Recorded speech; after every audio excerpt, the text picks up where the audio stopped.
تر یو نیستمن کال وروسته نوي او آباد فصل ته د چمتووالي هڅې.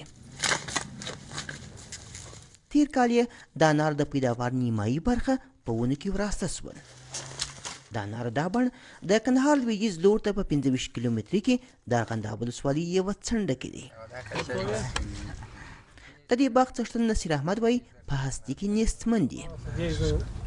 نوموړي وایي تیر کال ورښتونه زیات او تمه دا وه چې د نورو کلونو پرتله به پیداوار ډېر او په ښه بیه به یې وپلوري.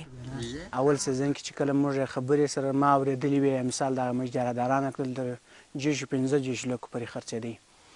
وروسته چې دا بارانونه لږ لږ پر وسوله بیا تر د 10 پورې خرڅېدی. خو کله چې بارانونه نه کې تر حد زیات سوله نو تقریبا د هغه 15 لکو څخه په 12 لکه باندې، یعنې 6 کال موږ ته ډېر تاوان په دې ورسېدی چې موږ 6 کال د 15 لکو وصول څخه یوازې 12 لکه وصول واخیستی. هو ګوره دغه ګرده مچ تاثیر دی. دغه ګوره چې دا وروسته ارغنداب چې د انار سره نوم غوټه خوړلې د دغه ولسوالۍ نږدې ټول باغ لرونکي له یوې ستونزې کړېږي: د بازار نشتوالی. سږ لمریز کال کندهار 150,000 ټنه د انارو حاصلات درلودل. تمه کېده نیمایي برخه به یې بهرنیو بازارونو ته ولېږل سي. خو د پاکستان له اړخه پر افغاني محصولاتو د مالیې لوړوالي او طبیعي آفتونو د انارو د صادراتو کچه یوازې 40,000 ټنه وه. عمده مشکل د یخچالو څخه دی.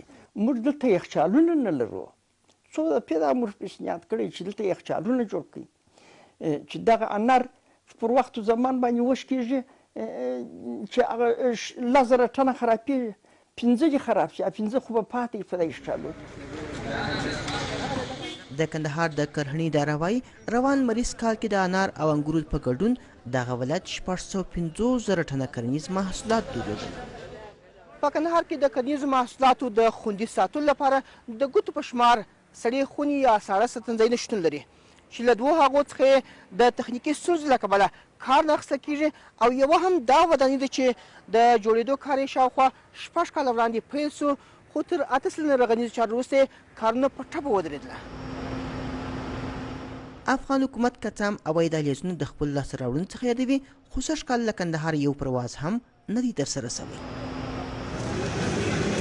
د دې ټولو ستونزو سره بیا هم روان لمریز کال کې 160,000 ټنه بېلابېل کرنیز توکي د ځمکې د لارې بهر ته لېږدول سوي چې تېر کال دغه شمېر 140,000 ټنه و.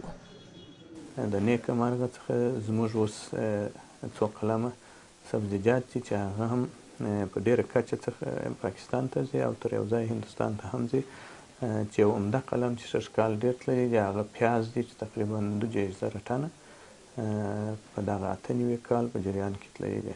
نو یو موضوع د ډېروالي یو علت هم دغه. کندهار کې میشت سوداګر تمه شي که د چابهار پر لار تګ راتګ منظم او هلته دوی ته اسانتیاوې زیاتې سي، ښایي بهر ته د صادراتو یو بله غوره او ارزانه لار اوسي. مامون درانی، BBC کندهار.